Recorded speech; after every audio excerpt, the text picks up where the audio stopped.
Hello everyone and welcome back to Nagash, and in this video it's going to be my part 7 of my Soulblight Gravelords series. So we've covered so far the allegiance abilities, the sub-allegiances, the lore, the skeletons, all the death rattle stuff, all the zombie stuff being the dead walkers, all the Soulblight stuff, so all the vampire units, and now we move on to the monsters of the Soulblight Gravelords. Well, it's not strictly true because there's got more monsters than this, but basically these two guys fit into a category that doesn't fit anything else, so they get their own video, and that is going to be the Zombie Dragon and the Terrorgeist. And what I'm going to do in this video is I'm going to do how I did the Coven Throne and the Bloodseeker Panican video, which was the last one, and that's going to be comparing these two models because they're from the same model kit, and which one should you build if you're struggling to decide. And the first thing I'll say is that you can magnetize these models, so you can do like head swaps and stuff, so that just basically means you can use the model as your needs require it. And then also you could do what I did, which is basically just buy lots of different separate kits, and now I own about 4 Terrorgeists and 5 Zombie Dragons, but I definitely don't regret doing that. It looks absolutely awesome on the table. And what I will say is that, bear in mind, if you're building a Terrorgeist, you can have it in Flesh-Eater Courts, can't you, with a Ghoul King riding it, and you can easily just, you know, magnetize him to go onto the Terrorgeist or pin him or something like that. And if you want to go with the Zombie Dragon with a Vampire Lord on top, which we've already reviewed in this series, as I've already mentioned, that is easy to do. Just literally build the Zombie Dragon with the throne on it and just take the Vampire Lord on and off. It's simple as that. You don't even need to glue him onto the Zombie Dragon.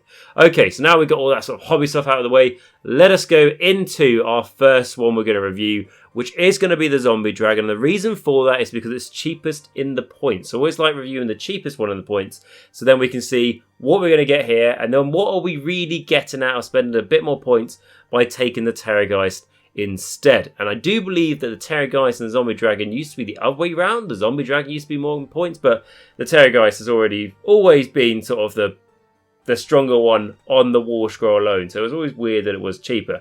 But let's see what it's like in the new Soulblight Gravelords book. And just the last thing to say, guys, as always, if you do enjoy the video, make sure you smash the like button, the subscribe button, the bell button if you haven't already. Massively helps out the channel. It's absolutely free. You can become a member of the channel by pressing the join button, or you can click the link to my Patreon, which is at the top of the description down below. But we can get into all of that at the end of the video. And of course, if you have any more thoughts to add to the discussion, make sure you put that in the comments down below. So, the Zombie Dragon, a little bit of lore for us. With a deafening roar, the Zombie Dragon dives into battle. Eye sockets aglow with necromantic energy. The beast shreds flesh, bone and steel with equal ease. Its talons are more, matched in their lethality only by its bellowing pestilence breath. Okay, so then going back into the gameplay, this thing's going to cost you 295 points. It's a single model unit, and it is also a behemoth, so we'll take up your behemoth slots. And going on to its War Scroll, what we all want to know, its description first, of course, is a Zombie Dragon is a single model armed with Pestilence Breath, a Snapping Maw, and sword-like claws. Then going on to the will stats, it's going to have a movement of 14 inches, but again that will get worse, referred to the damage table when it does take damage. It's got a save of 4+, a bravery 10 and 14 wounds, so exactly the same as the Vampire Lord on Zombie Dragon, apart from it's got a 4+ save rather than a 3+ save. That's because of the Vampire Lord's shield anyway. And then going on to the weapons, the first one is the Pestilence Breath, so this is 9-inch range, 1 attacks, 3's to hit, 2's to wound, but the wounding will get worse the more damage it takes, refers to the damage table again. -3 rend, D6 damage, so a nice potential damage there, potential being the very key word because that D6 is of course very swingy, but what isn't swingy though is you're very good to hit value and you're incredibly good to wound value, especially if you're sort of like talking battle round 1 or before your guy's basically taking damage. Unless you're unlucky when it comes to your rolling some 1s here, you should definitely be getting this through. The enemy more likely won't be able to save against it, and if they do, they probably will fail because they're probably looking for a 6 save. To be fair, that 9-inch range is short, but you know, you're playing a Death Army, what do you expect? If you want a longer range, go Bone Reapers and take that Mortar Crawler. And then just to say, there is also an ability with the Pestilence Breath, which I'm just going to get to now because we're on the subject, and that says, when a Zombie Dragon loses its breath, the killing miasma withers flesh and snaps life from the living. What that means is when you attack with this model's Pestilence Breath, Roll a dice before making the hit roll for an attack. If the roll is less than or equal to the number of models in the target unit, the attacks score a hit without needing to make a hit roll. Okay, so I believe this used to be you could roll, and now it's you have to roll. So what that means is you actually want to roll 1 with this model when you go to hit it, because then that just basically means you'll be able to automatically hit that enemy unit. But failing that, you basically then have a backup with rolling your normal to hit roll, which is a 3+ here if, not modified and everything else. How I often roll when I do this is I often roll really high on the first roll and then really low on the second roll, and then I don't get what I want. But, that is just my luck. But that's particularly good, especially if you're going against a enemy unit with 6 more models, you're automatically hitting, and then you're wounded on a 2. So just simple as just don't roll 1 to wound, and then -3 rend. If it's an enemy unit that's got 6 or more models, it's probably not going to have a save at that -3, so it's just going to be d6 damage.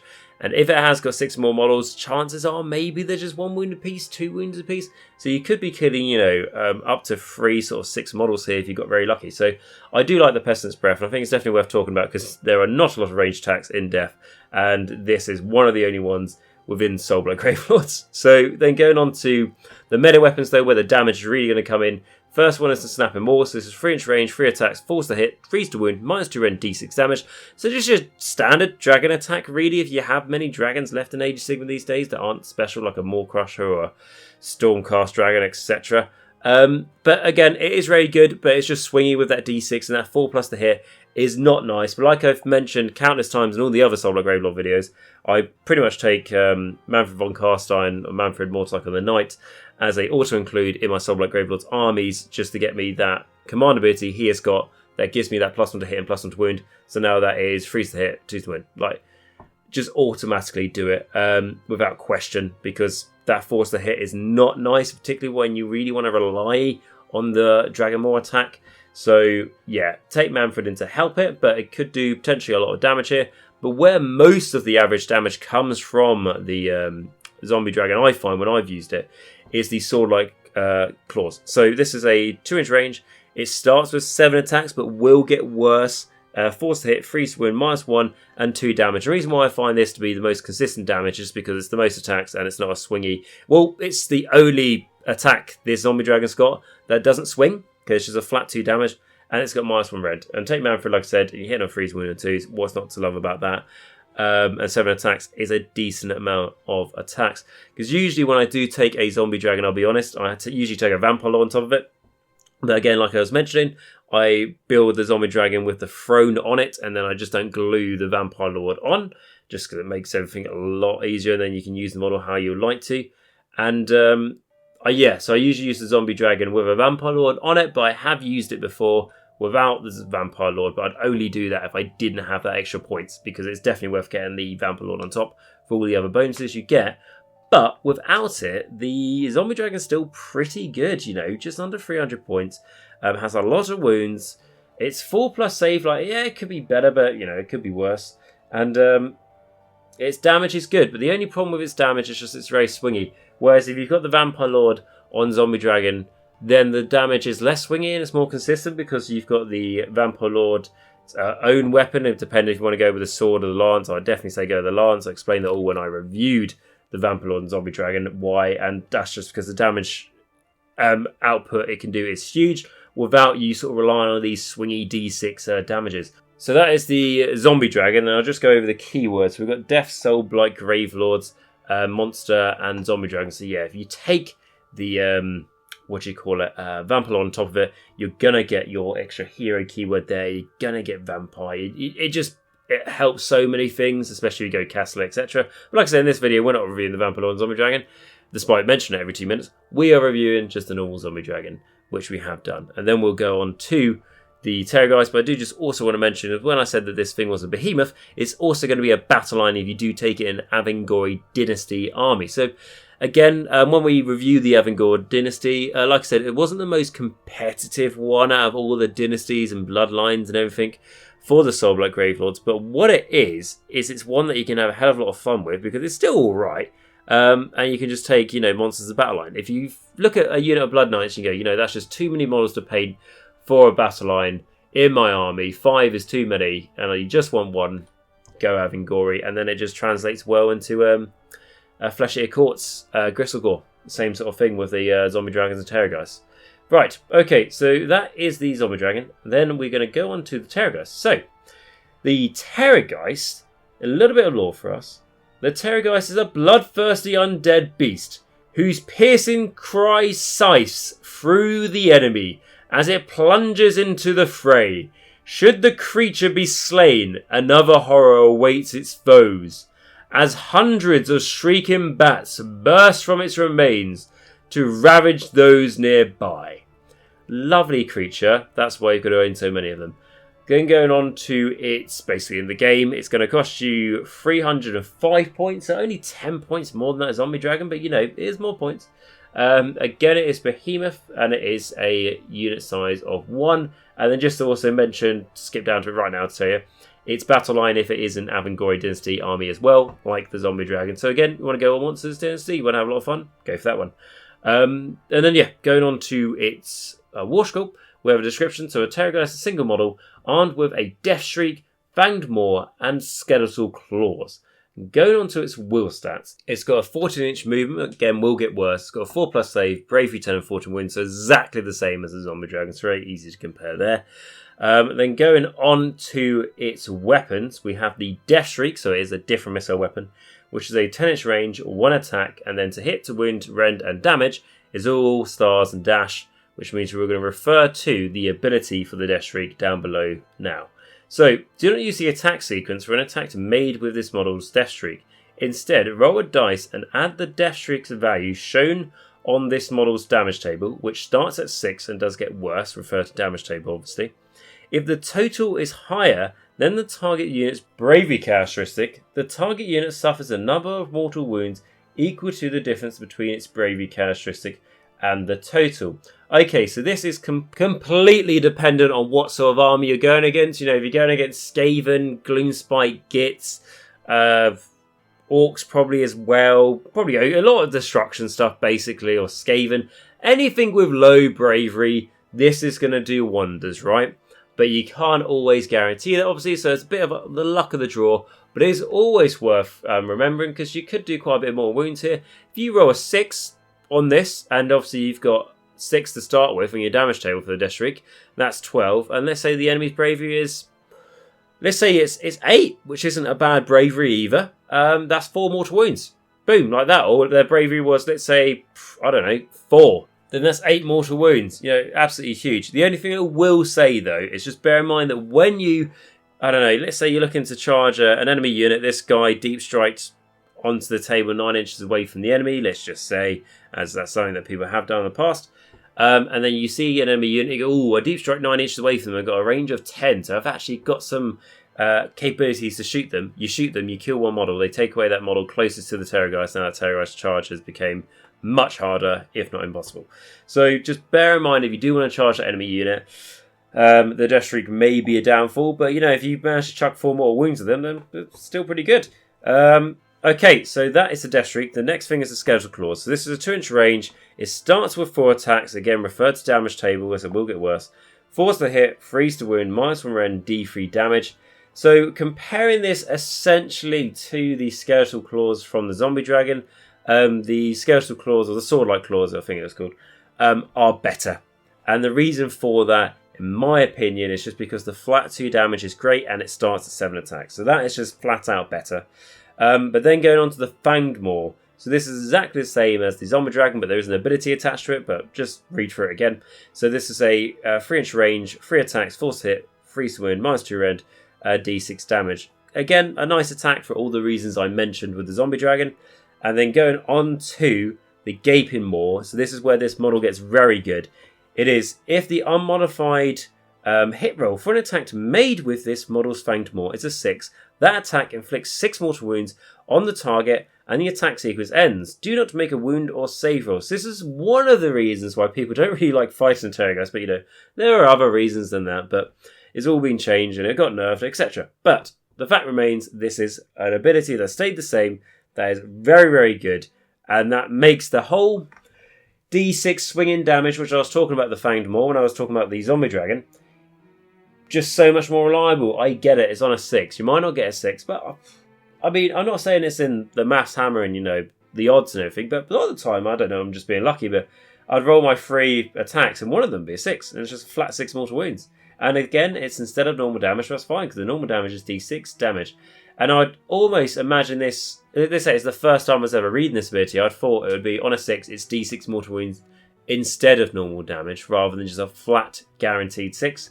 It's absolutely huge. Like sometimes in Soulblight Gravelords Army, if I've got some points left over, and I get it, it's 305 points, how the hell have you just got that left over? But if let's say I've got enough to put in a Terrorgeist, it's only 305 points, and it's a threat the enemy has to deal with, because let's say I've got, I don't know, Nagash running on a table, or maybe not, maybe like a Mortark or something like that, or Zombie Dragon, or I've got a big blocks of Graveguard, or Blood Knights, or whatever, and then there's a Terrorgeist. The enemy can't ignore that Terrorgeist, because yeah, it might charge in and do mediocre damage or something, but it could charge in and you could spike the dice and you could just roll like 2 6s on that thing more, and then that's 12 more wins.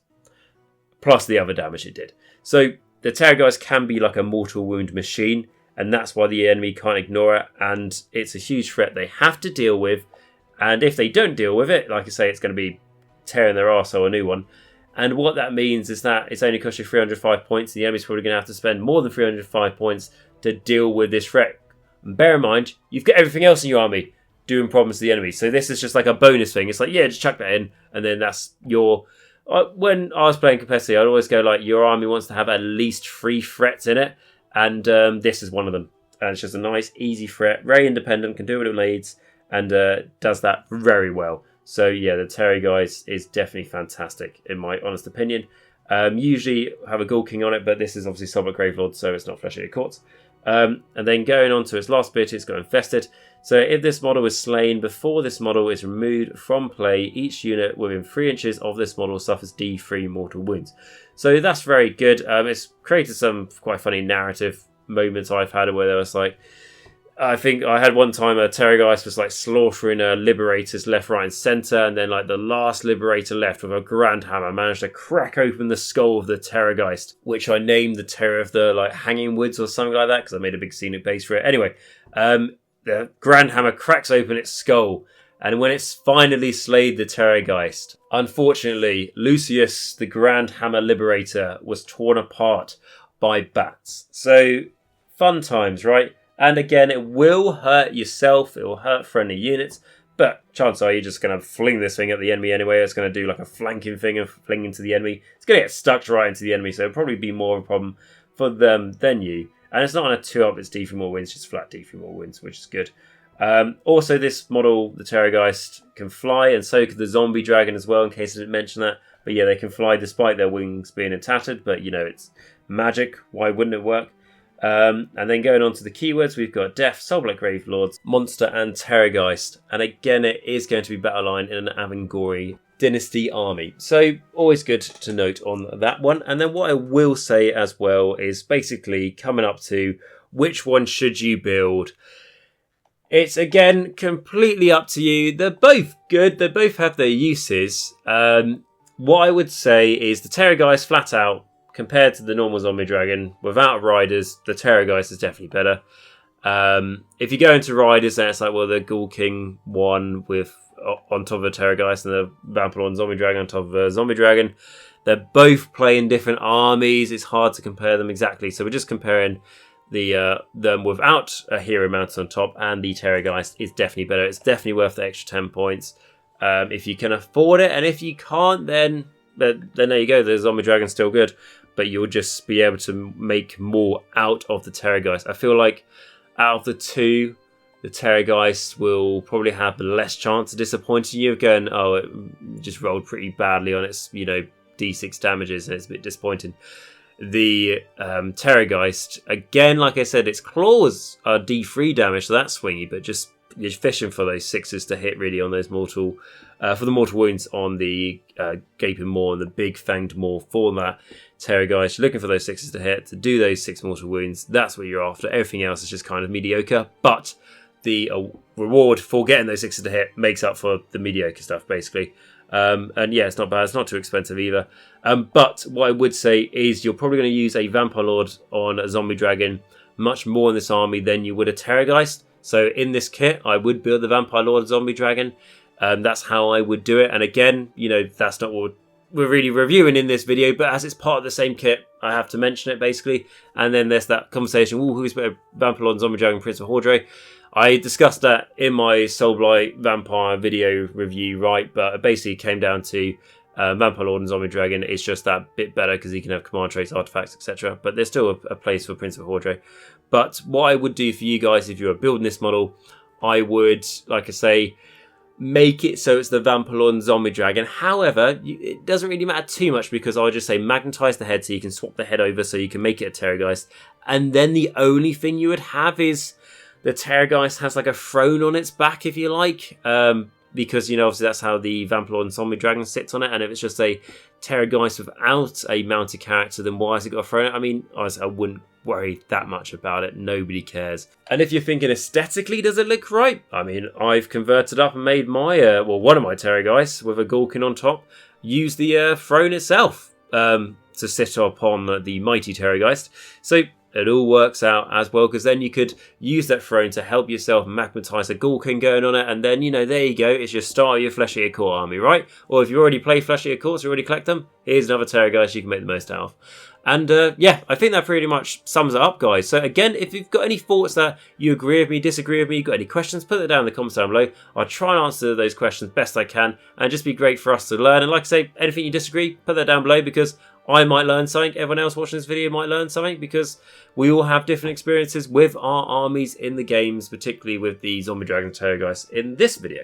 And what I'd like to say as well, if you want to continue the conversation, feel free to join the Discord, where there's a link to it in the description of this video, where we have members joining all the time. Literally, it's generally a lovely community where I haven't had any problems with anyone on there, and it's got something like 350 members, and we all get on. We all just talk about hobby. It's just a nice getaway from the sort of like doom and gloom of the world and all that sort of thing, and be able to talk to people all around the world about something we all have in common, which is Warhammer. It's talking about lore, rules, news, list building, all sorts of things, and a huge amount of it is all about the hobby and painting side. So join that if you would like to. And then also, if you would like to, as I mentioned, support the channel, there is a join button next to the subscribe button, and then there is a link to my Patreon, which is at the top of the description down below. And what I will say about that is that all the money that I am being given from last month and then this month from YouTube and Patreon, which at the moment, like I say, is about roughly £90 a month, and that's all going straight to charities to help out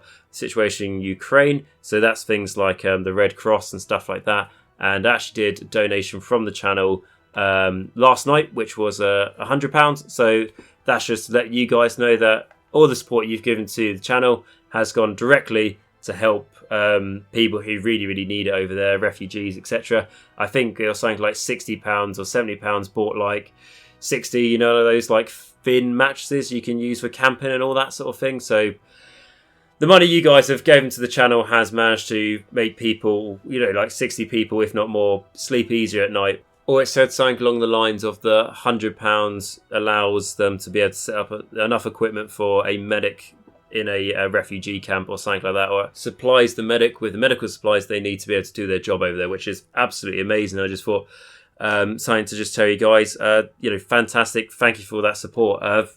For helping those people, lovely, and hopefully we'll continue that going forward. And again, if you would like to support the channel, the money will go straight to those charities, but I'm not trying to like leech on that or anything. I would recommend you guys support directly to the charities, because Patreon and YouTube will take a cut before it gets to me. So if you're not a member or anything already, just support the charities. That way it's better than doing it through me. And yeah, thank you guys so much for that. It really is helping people in desperate need. And the people who were partly responsible for that are going to be my patrons and my YouTube members. So I'm just going to read through their names now, as they are absolutely heroes. So my biggest supporter is my Vampire Lord on Zombie Dragon, if I haven't already mentioned that title enough in this video. And that's going to be Filq. So Filq, thank you so much for all the support you give the channel. Honestly makes a huge difference in keeping the channel going. But obviously, like I said, at the moment, a huge amount of support you're giving to help people. So thank you so much for keeping that up. And then my Morgasts being Bleed Red and Gullswept Dandy. Guys, thank you so much for giving a lot of support, especially at that tier. Again, being a Morgast, there's a lot of support you're giving and you're helping. So it does make a big difference. Thank you so much. And then my vampires, I always say it's the core that keeps us going. It's going to be Ben C, Rouse321, David A, Dragoonity, Ronni H, Darren L, SpareBear, Christopher H, Nathan Drop, Nathan F, Andrew G, Tom W, Wiggy Whooty, and Nathan S. Guys, thank you all so much for doing that. And thank you as well, particularly for my vampires, for being able to stick through with the channel as we've been going through quite a bit of a dry bit at the moment with terms of content for me being able to put out just due to real life being busy. So thank you all so much for being able to keep it up, because I know a lot of you guys have been supporting for a long time. And then of course my Necromancers, who just consistently give support to the channel, is going to be Jacq.l, WolfNick, AW77, Tom M, Michal W, Cranky Wombat, Krista C, Krista F, Steve T, James T, James S, Thomas B, Patrick F, JJ, R Christopher, Sception, Shaun S, Gordon W, and Val. Guys, thank you all so much for all the support you give. And like I say, at the moment, it's going to so much more important than help keeping the channel going. So please keep it up. It really is helping. And with that, guys, anyone like to become a supporter, help out that way, like I say, Patreon link in the description down below. Anything from $1 a month. And then click the join button, become a member here on Agent of Gash, anything from just £1 a month. So if you'd like to do that, that'd be amazing. If you can't though, no worries, just smash the like button, the subscribe button, and the bell notification. Absolutely free to do so. And if you do enjoy the videos, honestly, please, it's just really easy for you to do that. And like I say, the more people are liking the videos, seeing the videos, the more, well, it's only a small amount of money, but the small amount of money from YouTube gets a tiny bit bigger, which obviously goes to a good cause at the moment. So that'd be amazing. And as always, if you feel like you know someone who would enjoy this video, make sure you share it with them. And above anything else, guys, I just hope that you're generally doing well at the moment, because like I say, the world's in a bit of a difficult place for the last 3 years, if not everything else that's been going on before that. So I hope you guys are doing well. I hope you have a great rest of your day. I thank you so much for watching this video. I hope you enjoyed it. Remember, until next time, to stay safe, wash your hands, stay hygienic, stay safe.